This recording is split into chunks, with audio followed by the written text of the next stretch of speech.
Merhaba arkadaşlar. Bebek hediyeliği için hazırlamış olduğum kalp anahtarlığın yapımını şimdi sizlerle paylaşacağım. Bunu isterseniz farklı projelerinizde de kullanabilirsiniz. Görmüş olduğunuz gibi çok tatlı bir şey oldu ve bir saat içerisinde yapıp ortaya çıkarabileceğiniz bir şey. Pembe bir tülüm vardı benim. Bu bebek hediyeliklerinde genelde kullanılıyor, yuvarlak bir tül. Ve hoş geldin bebek yazılı kurdelem vardı. Bir tane de ince ekledim. Zaten anahtarlığım elimde mevcuttu. Bunları birleştirerek çok güzel bir hediyelik haline getirdim.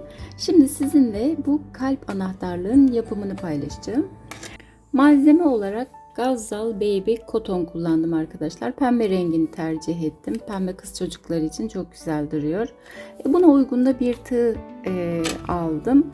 Siz de farklı iplerle deneme yapabilirsiniz. Bu birazcık ince olduğu için daha kibar ve daha güzel duruyor. Haydi hep beraber yapmaya başlayalım. Evet arkadaşlar, yapım aşamasına sihirli halka ile başlıyoruz. Amigurumi ve bu tür şeylerde genelde sihirli halka kullanılıyor. Şu şekilde sihirli halkama bir başlangıç zinciri çekiyorum ve bunun içerisine 6 tane yaparak dolduruyoruz. Evet, 1, 2, 3, 4, 5, 6. 6 tane yaptıktan sonra sihirli halkamızı kapatıyoruz ve bu baş tarafında olan ilk yere geçiş yaparak halkamızı kapatıyoruz gördüğünüz gibi. İkinci sıraya geldiğimizde ise isterseniz araya bir ip koyabilirsiniz sıra başlarını kaçırmamak adına. İkinci sıramızda arkadaşlar hepsine çift batacağız. Yukarıya çıktıktan sonra bir zincir çekerek çift çift bütün sık iğnelerimizi dolduruyoruz.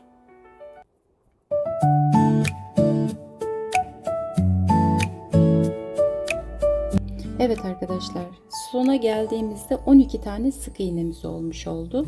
Şimdi bu ayırdığımız ip kısmını yukarı çıkartıyoruz ve 3. sıraya geçiyoruz.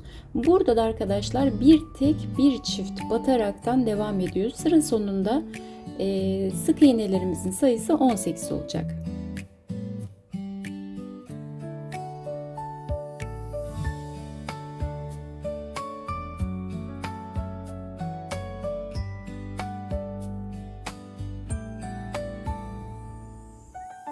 Evet arkadaşlar, sıra sonuna geldik. Şu anda 18 tane sık iğnemiz var. Evet, bir sonraki sıraya geçeceğiz ama burada 3 sıra bu 18 tane sık iğneyi hiç arttırma eksiltme yapmadan devam edeceğiz. Yani 3 sıra düz örüp gelelim. Ben 3 sırayı tamamladım, geldim. Kalbimizin bir tanesinin tepesi oluşmuş oldu. Şimdi ip kırmadan yapacağız arkadaşlar bunu. Buraya 10 tane zincir çekiyoruz. 1, 2, 3, 4, 5, 6, 7, 8, 9, 10. Bu 10 tane zinciri çektikten sonra son zincirimizden bir önceki yani 9. zincirimize tekrardan batıyoruz.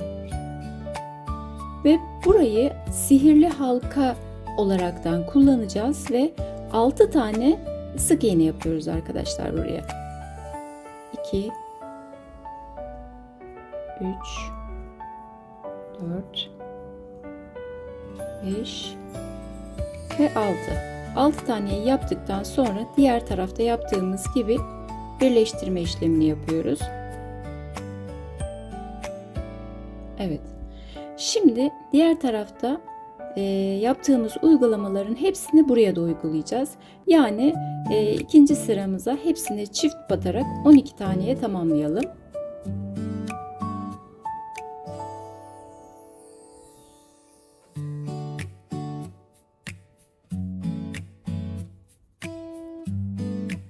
Hepsine çift battığımız için şu anda 12 tane sık iğnemiz oldu.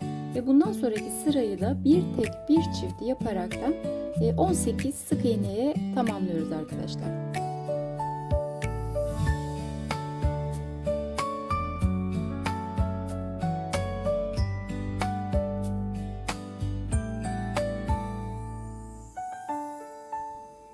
Evet arkadaşlar, 18 sık iğnemizi de tamamladık.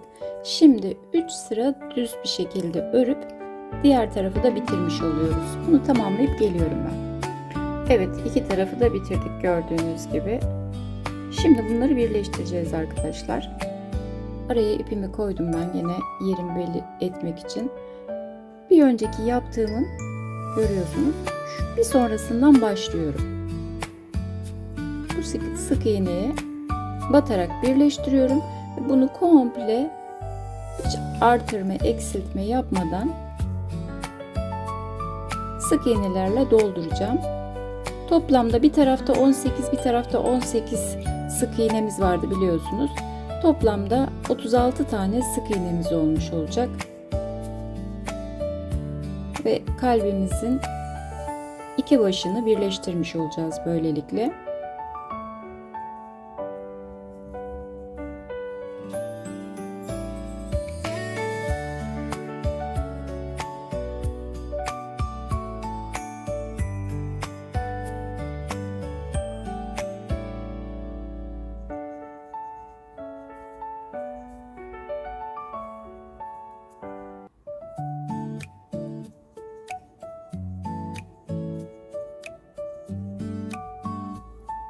Evet arkadaşlar, bu tarafı tamamladım. Diğer tarafında gene aynı şekilde şu son bitim ve batma var. Oradan değil de bir sonrakinden batarak evet, bu tarafı da birleştirmiş oluyoruz.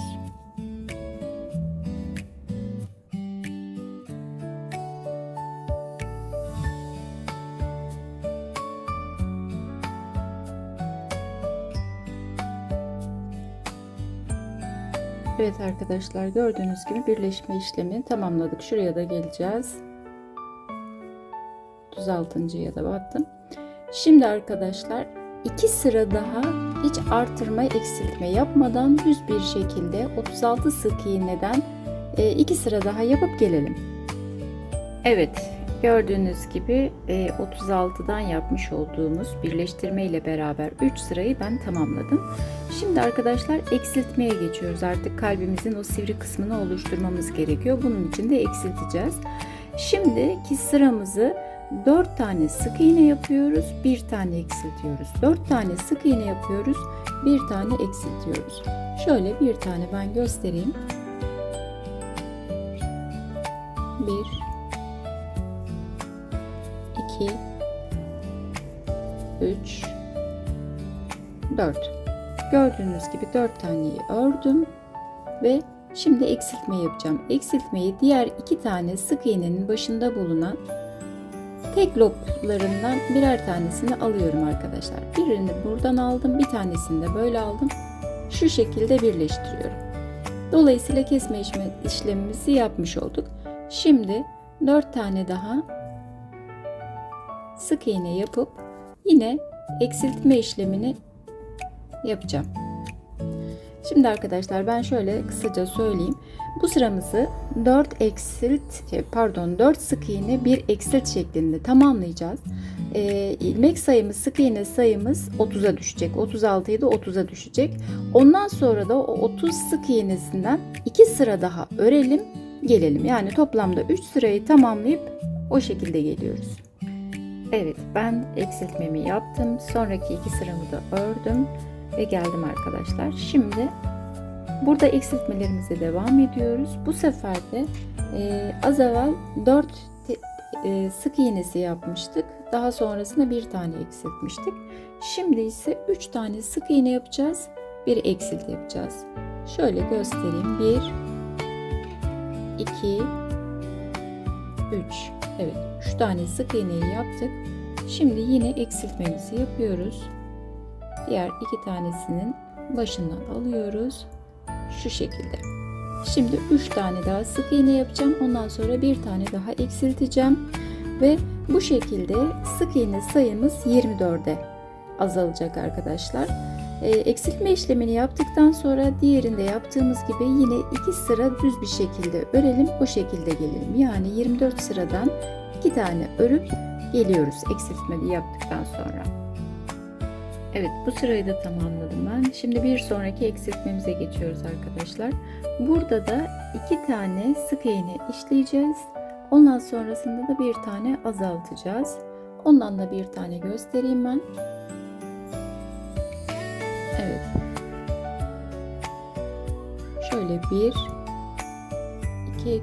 Şöyle iki sıra, iki tane sık iğne yaptık. Şimdi bir tane eksiltmemizi yapacağız. Evet. 1 2 Evet.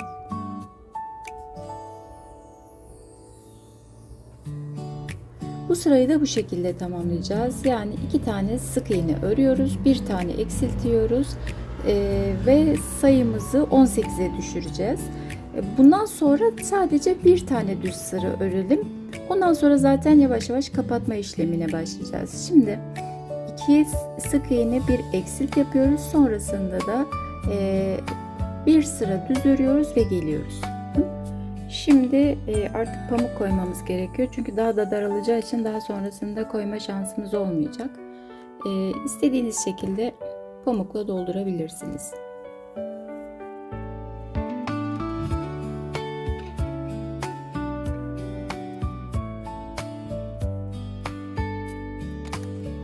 Evet. Şimdi ise arkadaşlar bir tek sık iğne örüyoruz. Sonrasında bir tane azaltıyoruz. Bir sık iğne bir azaltma yapacağız. Şöyle göstereyim. Bir tane aldım. İkinciyi azalttım. Bir tane aldım.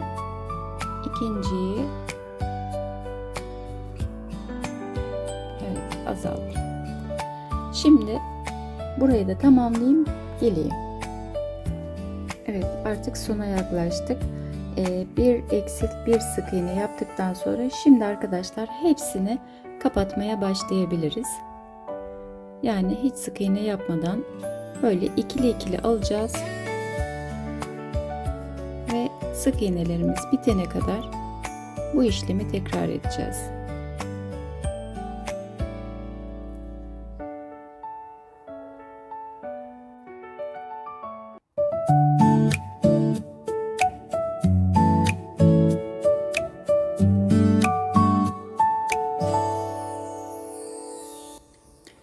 Şimdi kesiyoruz ve iğne ile birleştireceğiz. Evet arkadaşlar, bu kalan kısmı da şuraları şöyle içeriden alarak gördüğünüz gibi dikiyorum. Oradaki açıklığı da bu şekilde kapattıktan sonra bunu da yine herhangi bir yerinden batarak çıkartıyorum.